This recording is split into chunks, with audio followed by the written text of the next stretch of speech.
নির্বাচন কমিশন 2026 সালের ফেব্রুয়ারি মাসে জাতীয় নির্বাচন অনুষ্ঠানের আয়োজন করেন। 2026 সালের ফেব্রুয়ারি মাসে ত্রয়োদশ জাতীয় সংসদ নির্বাচন আয়োজন করতে চায় অন্তর্বর্তী সরকার।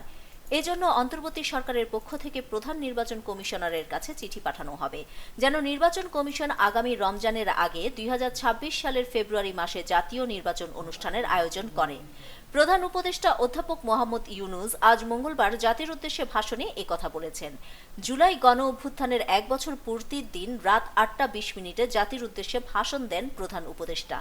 প্রধান উপদেষ্টার ভাষণ বাংলাদেশ টেলিভিশন, বিটিভি ওয়ার্ল্ড এবং বাংলাদেশ বেতার একযোগে সম্প্রচার করেছে।